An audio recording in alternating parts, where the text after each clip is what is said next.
Olá galera, tudo jóia? Sejam bem-vindos ao canal Ciência Sem Segredo. Olha só, a gente vai falar um pouco hoje sobre reprodução. Só que a gente vai focar em reprodução humana. Só que para a gente entender um pouquinho como funciona a reprodução humana, a gente primeiro tem que estabelecer a diferença entre dois tipos de reprodução. A reprodução assexuada e a reprodução sexuada. Por que eu estou falando isso? Porque, entendendo um pouquinho sobre a diferença entre esses dois tipos de reprodução, a gente entende o porquê da diversidade de seres humanos e de outros seres que também fazem reprodução sexuada. Então, no nosso caso, o que é que nós vamos focar? Na reprodução sexuada, que é o que ocorre em mamíferos de um modo geral e no qual o ser humano se enquadra nesse tipo de reprodução. Pois bem, na reprodução, então, assexuada, o que é que ocorre?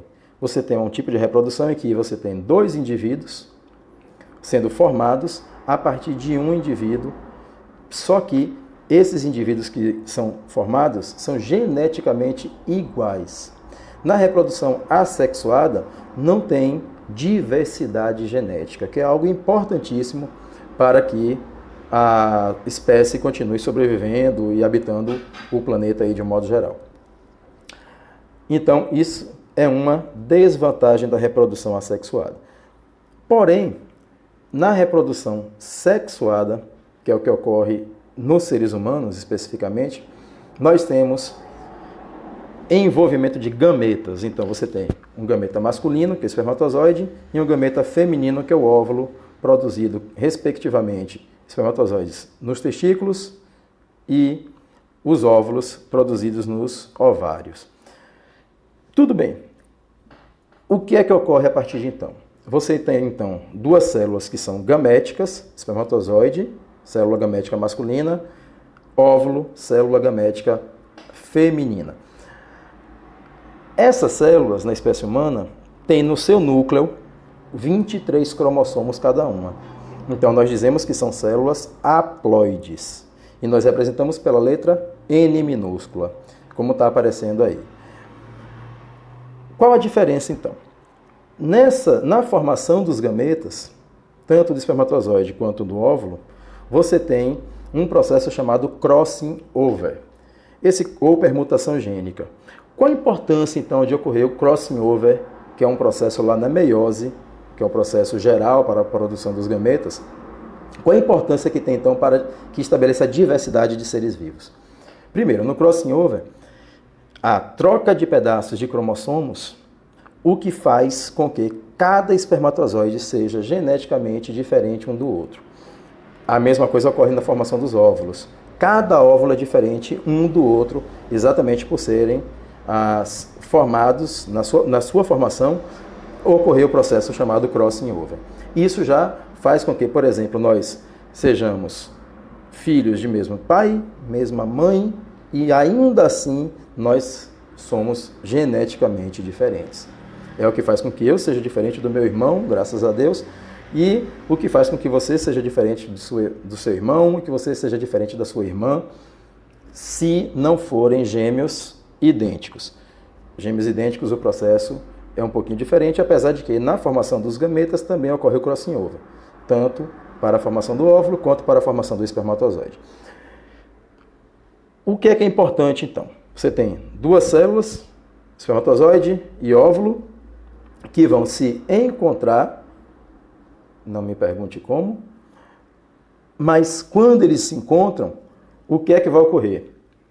Fecundação, os 23 cromossomos presentes no espermatozoide, 23 cromossomos presentes no óvulo, vão se fundir, os núcleos se fundem, formando uma célula chamada zigoto ou ovo. Então, essa célula agora já tem dois conjuntos haploides, dois conjuntos com 23 cromossomos cada um, e forma então uma célula que nós dizemos que são células diploides. Uma célula diploide, então, é a célula ovo ou zigoto. A partir daí, essa célula vai se desenvolvendo, vai sofrendo clivagens, ou seja, vai sofrendo segmentação, separação, então vai duplicando, Cada célula vai se duplicando, uma forma 2, 2 formam 4, 4 formam 8 e assim por diante, vai formando um embrião e vai se desenvolvendo a partir daí. Tudo bem? Pronto. Então, na reprodução sexuada, existem vantagens. A primeira vantagem, variação genética, tanto na formação dos gametas, como na formação de indivíduos geneticamente diferentes, como eu falei para vocês. Por que é que eu sou diferente do meu irmão? Apesar de compartilharmos uma série de características. Mas por que é que eu sou diferente, não sou idêntico a ele? Porque nós fomos frutos, fomos resultados de espermatozoide e óvulos diferentes. Então, isso aumenta a diversidade genética. Faz com que nós tenhamos pequenas diferenças entre um indivíduo e outro. Qual é a vantagem de ter variação genética lá na reprodução sexuada? Primeiro, quando houver modificação do ambiente, essa modificação vai fazer com que alguns indivíduos possam sobreviver, enquanto que outros irão morrer.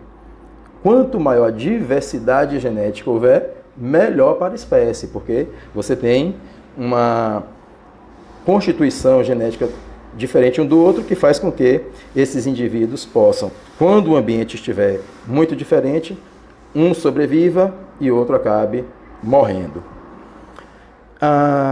Isso então faz com que haja uma evolução da espécie. Evolução significa, não quer dizer que quem veio depois da nossa geração seja melhor do que o que estava antes.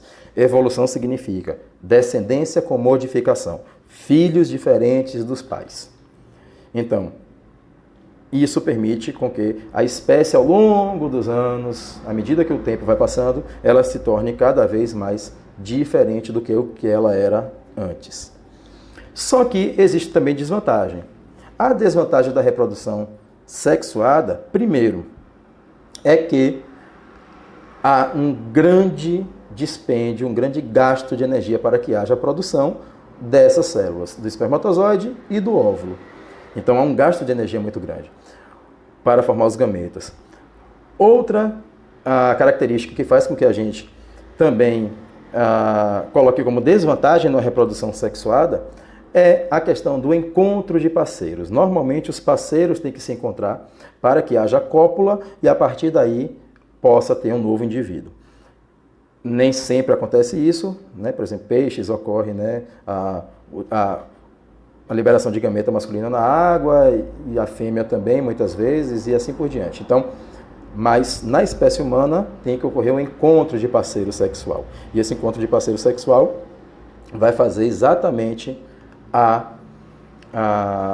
com que ocorra a cópula para que haja deposição do espermatozoide no organismo da mulher. Isso nas situações convencionais de reprodução, não na reprodução in vitro, reprodução em laboratório, não é isso. Tá? E deve existir então esse encontro de parceiros. É uma desvantagem porque se não houver encontro de parceiro, não tem reprodução. Essa explanação básica é para você entender a vantagem e a desvantagem da reprodução sexuada, que ocorreu em seres humanos também. Galera, um abraço. Convido vocês a assistirem o vídeo sobre reprodução humana, que fala do sistema reprodutor masculino e do sistema reprodutor feminino. Mais uma vez, peço que vocês curtam, compartilhem, se inscrevam no canal e quem gostou dessa aula, indique para os amigos. Quem não gostou, indique para os inimigos. Grande abraço a todos e até a próxima.